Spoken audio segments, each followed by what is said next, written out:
Okay, so before you start defining a variable, there are some terms I want you to understand, and this is the language that we use to define a variable. Okay, so if you look at the code here, there's a PHP code. The first thing that you see is the variable name.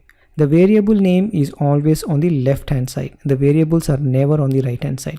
Okay, they're always on the left hand side, and they start with this symbol called as dollar. Okay, dollar some name is called as a variable name, and it's always on the left hand side. The right hand side is called as variable value. Whatever that value that you're assigning to a variable is called as variable value, and this variable value can be, the string, could be an integer, could be a boolean value. So the things that you want to hold it into a variable is called as variable name. So in terms, how do you read this? Message is a variable name having a variable value of a hello variables. So that's how you read it as a sentence. To understand how do you read this, you have to understand what is a variable name, what is a variable value, and where is the variable name. It is on the left hand side. And how do you know it's a variable? You know because there is a dollar sign. So to define a variable, you need to have a dollar sign in front. Okay, I'll read it one more time just to make sure you understand it.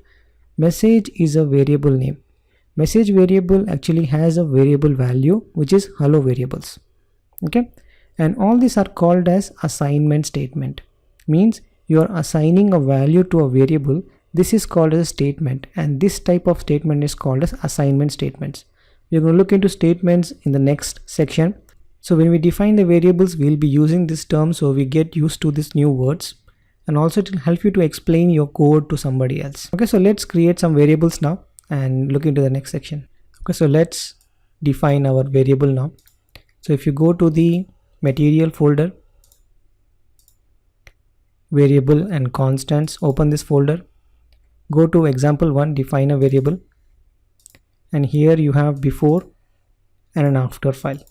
Okay, so before file name basically have before as a file name that indicates it's a file that you have to start with, and after file will not have that value. Okay, so let's open the files. So I hope by now you know what is the pattern of having the logical flow and the deliverables, and I'll keep attaching the homeworks here which you can go ahead and practice. I'll show you in the last what is the homework. So we have opened two files, deliverables and logical flow. So we'll create two files, define variable 1 and define variable 2. Then in the logical flow you have define a variable. That's what we're going to learn, how to define a variable. Then we will change the variable value. Okay, so for that we will open the before folder file. Okay, and then we're going to create the file. So I'll say Control N, Control S, Control V. So before that we need to have a folder. So let's quickly go ahead and create that folder. So I'm in the amps ww folder. Previously we have created language folder. Now I will create another folder for variables. Okay, and we will save the file in this folder. Okay, I'm going to save the file in this folder, right, and I'm copy and paste the HTML code. So now you can start with this. Okay, the first example is to define a variable. Okay, so I'm going to say sample1. Let's create the opening and the closing tag. Then I'm going to create a variable called about me. Okay, and how to define a variable? You need to have a dollar sign and some of the name that you can assign to a variable. Then you can attach the variable value to a variable. Okay, and when it's a double quote, it indicates it's a string. When there's no string and when you write numbers, it's an integer. Okay, we're going to look into that next section, but as of now treat this as a string with double quotes. You can use double quotes and single quote, doesn't really matter. So use as of now a single quote and consider this as a string. Okay, so I'm saying I am Srini and I love programming. Okay, so I've defined a variable and I want to print this variable. So you can, so before that I will print some HTML tags h1 I'll say about me, and just say dollar about me. As simple as that, right? Is it defining a variable? Right, I can write the comment here.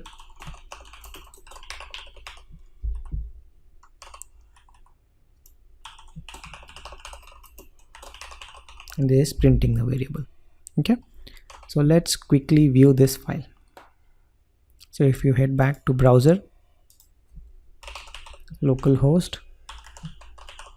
variables slash our file name define variable 1.php.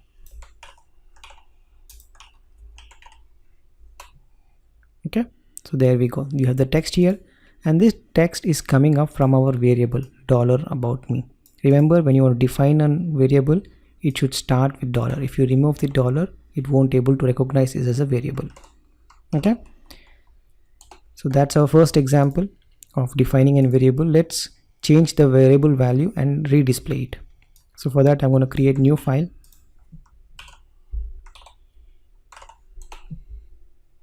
Copy the previous code. Let's look at another sample. Now I'm going to change the value of about me. Because it's a variable, you can change the value n number of times. So I'll say text is changed to PHP now.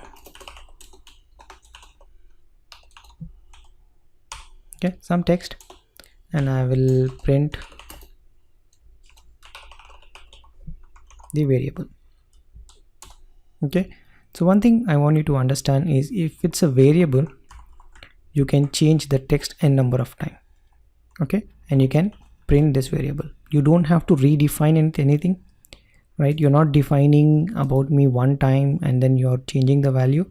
You're just doing the same thing again and again, and it's going to define and change the value. Okay, let's look into that. I opened up the second file and it says text is changed to PHP now.